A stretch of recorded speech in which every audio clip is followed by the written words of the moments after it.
il y a beaucoup d'intervenants et puis on voudrait garder du temps pour des discussions, donc on va enchaîner assez rapidement sur des interventions autour des troubles du spectre autistique. Donc je laisse la parole à Corentin et puis je vous laisse tous les trois vous organiser sur vos temps de parole.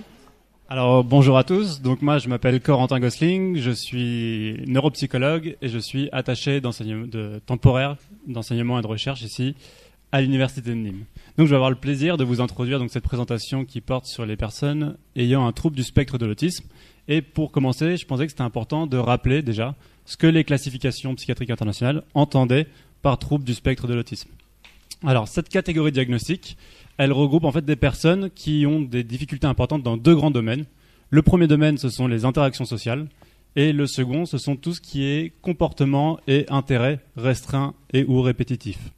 Alors par interaction sociale, difficultés d'interaction sociale, en fait ce sont des difficultés qui sont très vastes et qui peuvent aller des difficultés à, par exemple, interagir avec ses pairs, à initier le contact ou à répondre de manière adéquate aux sollicitations sociales, mais ça peut être aussi tout ce qui est maintenir une amitié par exemple ou une relation amoureuse sur le long terme, et tout ce qui est comportement non verbal, donc par exemple tout ce qui est contact oculaire, regarder la personne dans les yeux pendant qu'on leur parle, tout ça. Donc vraiment, les difficultés sociales rencontrées par les personnes ayant un trouble du spectre de l'autisme, en fait, elles gênent vraiment, elles perturbent tout leur fonctionnement social depuis leur naissance. Les secondes grandes difficultés qu'ils rencontrent, ce sont donc au niveau de leur comportement. Et généralement, les personnes autistes ont des comportements qu'on appelle stéréotypés, donc ils peuvent faire toujours la même chose, des comportements répétitifs, et des utilisations d'objets aussi, un petit peu stéréotypés et répétitifs. Associées à ça, elles peuvent avoir des hypo- ou des hyper-réactivités au stimulus. Donc typiquement, il y a beaucoup de personnes ayant un trouble du spectre de l'autisme qui ont par exemple une sursensibilité au bruit. Donc si jamais il y a un bruit auquel ils ne s'attendaient pas qui est trop fort, ils peuvent avoir des réactions disproportionnées ou à l'inverse des sous-sensibilités à la douleur qui sont extrêmement invalidantes dans leur quotidien. Et pour terminer, les personnes ayant un trouble de l'autisme, un trouble du spectre de l'autisme, donc rencontrent des difficultés au niveau de leurs intérêts. Donc généralement, elles ont un intérêt restreint qui est vraiment très spécifique et qui a tendance un petit peu à envahir les autres domaines. Donc en fait, elles passent beaucoup de temps au niveau de cet intérêt pour essayer de creuser un petit peu cet intérêt-là et ont du mal à investir d'autres domaines. Donc typiquement, ça peut être des enfants qui ont par exemple un intérêt spécifique pour les dinosaures et qui ont du mal à écouter la maîtresse, ils ont tendance à essayer de dessiner des dinosaures ou à l'inverse, essayer de lire, de regarder des images de dinosaures et un peu à désinvestir tout le reste. Pour les adultes, c'est assez commun aussi au niveau de l'informatique ou des choses comme ça. Voilà. Alors en fait, quand on parle de trouble du spectre de l'autisme, en fait, on utilise le mot spectre parce que cette catégorie diagnostique, elle regroupe des personnes qui sont extrêmement différentes au niveau du fonctionnement. Donc en fait, ça regroupe aussi bien des enfants, par exemple, qui peuvent ne pas avoir accès au langage, qui ont des difficultés extrêmement marquées, qui les empêchent, par exemple, toute scolarisation ou vraiment tout développement du langage, ou à l'inverse, ça peut être des difficultés plus subtiles et qui sont associées à un fonctionnement cognitif global dans la norme. On estime, les dernières estimations montrent qu'il y a environ 50% à 2/3 des personnes ayant un trouble du spectre de l'autisme qui sont dans les normes en termes de fonctionnement cognitif global. Et pourtant, en France, on estime qu'il y a environ entre 7 et 8% des personnes ayant un trouble du spectre de l'autisme qui arrivent jusqu'au lycée.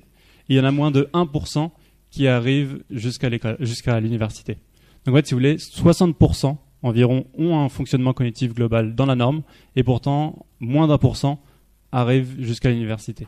Donc vraiment, on voit bien l'intérêt qu'ont ce genre de présentation, parce que c'est en fait à nous d'adapter nos comportements de manière à ce qu'ils puissent s'intégrer au mieux au sein de notre établissement. Voilà, donc maintenant, je vais passer la parole à mes deux consoeurs. Bonjour à tous, je me présente, je m'appelle Coraline Noblecourt, je suis psychologue clinicienne à l'association Asperger Aide France qui est située en 94 en Île-de-France. Donc comme vous vient de vous le présenter Monsieur Gosling à travers les critères du DSM, moi je vais vous parler un petit peu plus de ce qui est de ma pratique et de la clinique avec les personnes présentant un TSA. Donc dans la première grande difficulté qu'il a présentée, donc on avait les difficultés dans les interactions sociales. Donc moi je vais vous parler des difficultés en ce qui concerne la compréhension des codes sociaux. C'est-à-dire que notre société, elle est régie par des codes sociaux. Donc Quand on croise une personne, on arrive à peu près à savoir son âge, à savoir voilà la situation, et du coup adapter notre comportement. Les personnes ayant un TSA ont beaucoup de mal à adapter leur comportement et du coup paraissent à des moments inadaptés. Par exemple, si on prend un exemple concret, si votre employeur vous demande qu'est-ce que vous avez fait ce matin, vous savez sélectionner les informations qui vont l'intéresser. Vous savez que ça va être en lien avec votre travail et non pas avec ce que vous avez fait depuis que vous êtes réveillé. Les personnes ayant un TSA, elles ont des difficultés à sélectionner ce genre d'informations et du coup, soit elles vont vous détailler tout ce qu'elles ont fait depuis le réveil, soit elles vont se centrer sur un détail précis qui les a marquées émotionnellement dans la matinée et le développer. Donc du coup voilà, elles ont des difficultés dans la compréhension des codes sociaux. Une autre difficulté qu'on retrouve, c'est également ce qu'on pourrait appeler d'un manque de tact. C'est-à-dire qu'on pourrait penser que c'est des personnes qui sont un petit peu sans filtre, qui disent tout haut ce que les autres pensent tout bas, et du coup ça peut entraîner du rejet de la part des autres, entraîner des moqueries, des choses comme ça, parce que dans notre société c'est pas forcément adapté de dire tout haut ce qu'on pense tout bas. Une deuxième difficulté qu'on peut rencontrer, que peuvent rencontrer les personnes ayant un TSA dans les interactions sociales, c'est leur difficulté à maintenir une conversation et à prendre en compte la communication non verbale des autres. Dans une conversation, on prend en compte beaucoup de choses. On prend en compte ce que dit la personne, comment elle réagit, son comportement, si elle sourit, si elle a l'air ennuyée par la discussion. Voilà, tous ces éléments-là, on les prend en compte. Une personne ayant un TSA va avoir beaucoup de mal à prendre en compte tous ces éléments-là. Elle va avoir du mal à rebondir, elle va avoir du mal à regarder dans les yeux l'autre personne, elle va avoir des difficultés dans les interactions avec les autres. Par exemple, pour vous donner un exemple clinique, un exemple concret j'anime des groupes d'habilité sociale avec des enfants et je leur fais faire des exercices avec des jeux de rôle et des mises en scène. Et j'avais demandé à des enfants de faire une conversation, donc de maintenir l'échange, etc. Et j'ai demandé à un de mes patients de regarder sa montre, par exemple. Et au bout de 10 minutes, 10 minutes de conversation, l'autre enfant n'avait absolument pas posé de questions sur pourquoi il regardait sa montre, etc. Et donc, quand on l'interroge pourquoi il regarde sa montre, moi, par exemple, il me répond parce qu'il la trouve jolie. Donc du coup, ça vous montre un exemple concret d'une situation qui peut, là on est dans un groupe d'habilité sociale, mais à l'école, ça aurait voulu dire soit que l'enfant s'ennuie, soit que il est agacé par la conversation, soit qu'il est pressé, et du coup le fait que l'autre enfant le maintienne dans la conversation aurait pu provoquer un comportement de rejet. Une autre difficulté, toujours dans les interactions sociales qu'ils peuvent rencontrer, c'est les difficultés dans la reconnaissance des émotions et la prise en compte des émotions des autres. C'est-à-dire qu'ils ont déjà beaucoup de mal à la base à différencier certaines émotions. La colère, la tristesse, la peur, la surprise, ça reste à des moments difficiles. Avec des supports visuels, ils y arrivent très bien. Dans la réalité, avec des visages humains dans une discussion, c'est plus compliqué. Donc du coup, vous savez pertinemment que si une personne est triste, c'est pas le moment d'aller lui faire une critique. Vous allez attendre un autre moment. Si une personne est en colère, vous n'allez pas aller pile à ce moment-là lui demander une faveur ou quelque chose qui pourrait la mettre d'autant plus en colère. Donc donc on se retrouve avec des enfants qui à des moments ont des difficultés avec la maîtresse, avec tout ça à l'école, parce que ils savent pas repérer les émotions des autres et du coup ont un comportement qui paraît inadapté. Ensuite, pour le deuxième critère important donc dans le DSM, donc au niveau comportemental, moi j'ai choisi de centrer ma présentation aujourd'hui sur une difficulté que je trouvais majeure, c'était une difficulté dans la gestion émotionnelle. C'est-à-dire que c'est des enfants qui sont très anxieux, très très sensibles, et les adultes aussi, pas que les enfants, mais qui sont très anxieux, très sensibles, et qui du coup ont des difficultés à gérer leurs émotions. Donc ça va se traduire par quand ils sont petits, par des cris, par des pleurs, par de l'agressivité envers eux-mêmes, envers les autres, parce que ils n'arrivent pas forcément à exprimer ce qui se passe. Ils ont d'un seul coup une vague d'émotions qui les submerge et ils ne savent pas comment gérer ces émotions-là. Donc voilà, donc quand en tant que psychologue, on peut mettre en place plusieurs outils pour les aider, que ce soit de la réévaluation cognitive avec des pensées alternatives, des choses pour faire diminuer l'intensité des émotions, ou encore des contrats avec des points et des récompenses et de la valorisation quand ils sont plus petits et qu'on veut voir disparaître certains comportements, et ou encore des techniques de relaxation. Donc ce qui est important à retenir, c'est que cette mauvaise gestion émotionnelle, ça les met vraiment dans une situation handicapante, parce que ça creuse le décalage par rapport aux autres, parce que du coup déjà ils sont pas forcément bien de base, et en plus comme ils développent des troubles du comportement, comme ils gèrent pas leurs émotions, ça creuse le décalage. Voilà, donc je pense que pour terminer ma présentation, je pense que il faut rester vigilant et toujours penser que les personnes qui ont un TSA ont souvent un parcours de vie qui est assez difficile, avec un rejet depuis le début de l'école, avec des moqueries, avec du harcèlement scolaire, et que c'est des personnes auxquelles il faut être beaucoup plus vigilant, envers desquelles il faut être beaucoup plus vigilant. Voilà, je vais passer au micro.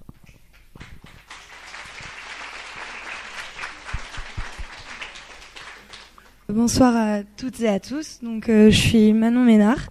Je débute tout juste une thèse en design au sein du laboratoire de recherche Project, équipe de design et d'innovation sociale de l'université de Nîmes. Et donc, je suis sous la direction de Michaela Denis, qui est directrice de ce labo et professeure de sémiotique.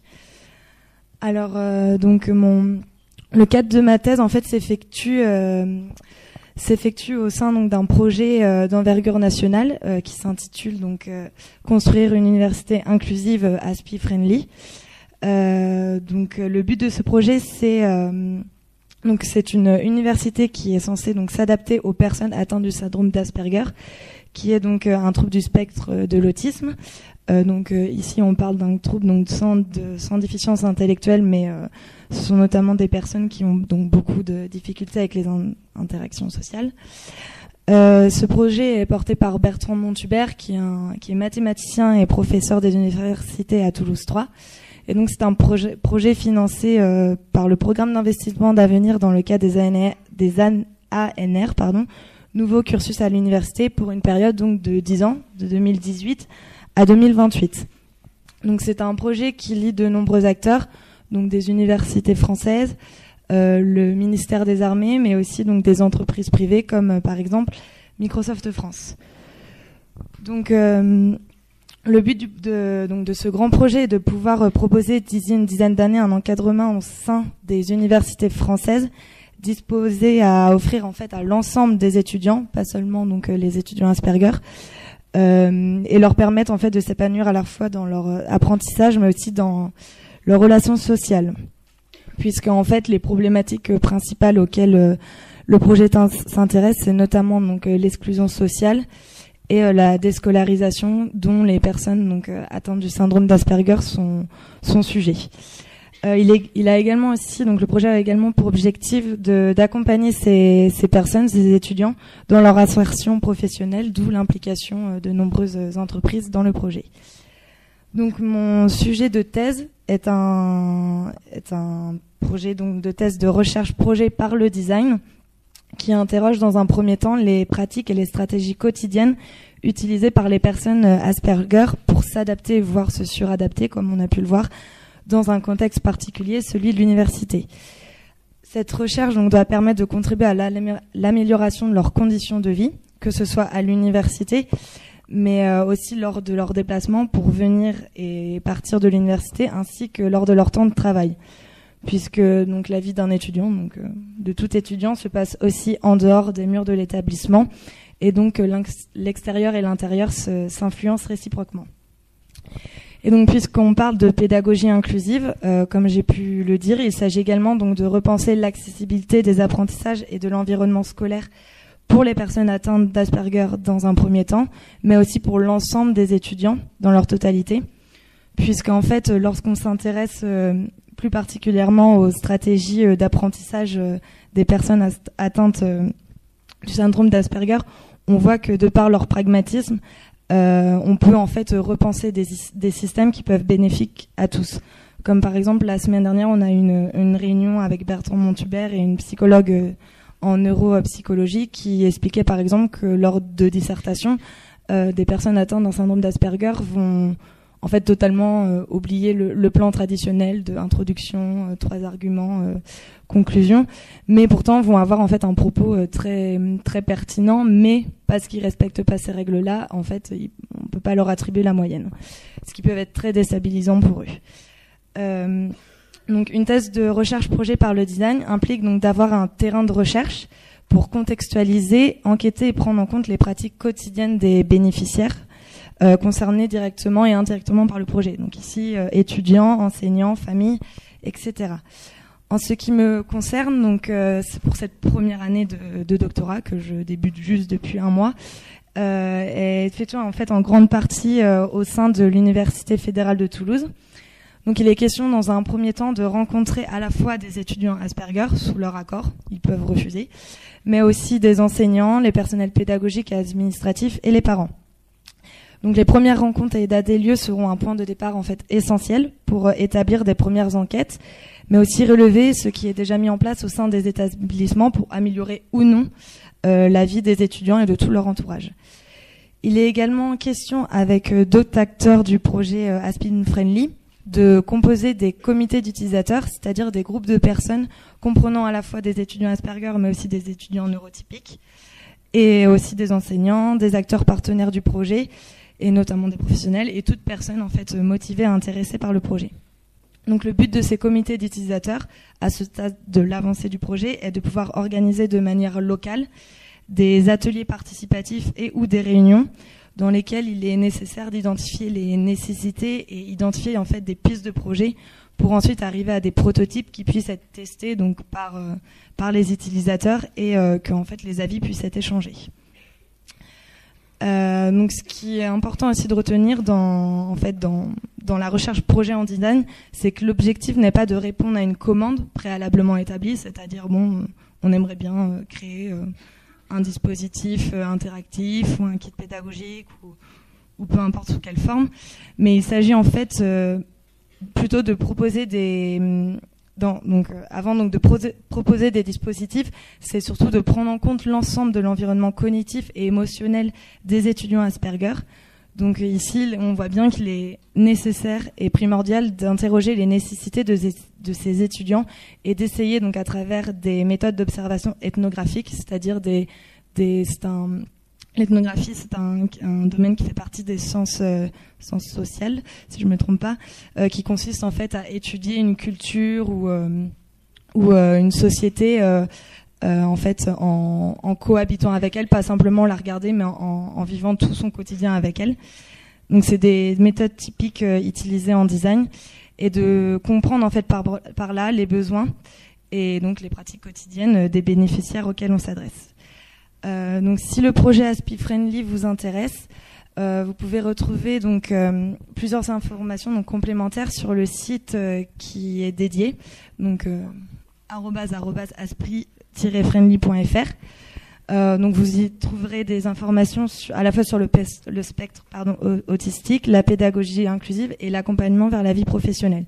Et donc c'est une plateforme qui a été créée il y a environ 2 mois, qui a été mise en ligne il y a environ 2 mois, et on voit déjà qu'en fait c'est aussi un moyen pour les personnes intéressées et sujets aussi au handicap, notamment les parents par exemple des parents d'étudiants, pour eux donc de permettre aussi de poser des questions, et on a été beaucoup sollicité à travers l'adresse mail, et donc c'est un moyen aussi de commencer ce dialogue collectif et constructif pour faire avancer le projet.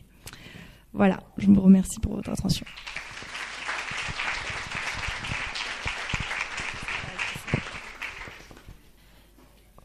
Est-ce qu'il y aurait des personnes qui souhaiteraient faire un commentaire, poser une question à un des intervenants ? Oui, pour votre projet, ça serait surtout pour les universités, ou est-ce qu'à la fin, ça pourrait être aussi utilisé par à peu près tous les systèmes, tous les systèmes scolaires français, en fait, parce qu'il est adapté à personne, en fait, le système scolaire français, du coup. En termes de... Vous voulez parler, par exemple, en termes de cursus collège, lycée, primaire ou Oui, oui. le projet, en fait, du coup, Aspi Friendly s'intéresse uniquement aux universités françaises et à l'insertion professionnelle. Après, pour mon sujet donc de recherche de thèse, bon, comme je dis, c'est difficile, mais a priori, oui, ça serait aussi intéressant d'aller voir ce qui se passe au niveau du collège, lycée, puisque bien sûr, avant d'arriver à l'université, il y a l'étape primaire, collège, lycée. Et du coup, ça serait vraiment que pour les Asperger ou aussi pour les autres personnes comme par exemple les hauts potentiels intellectuels, il me semble, qui sont aussi pas forcément très adaptés au système scolaire et qui du coup arrêtent les études assez rapidement et donc n'accèdent pas non plus à l'université même s'ils sont hauts potentiels intellectuels du coup.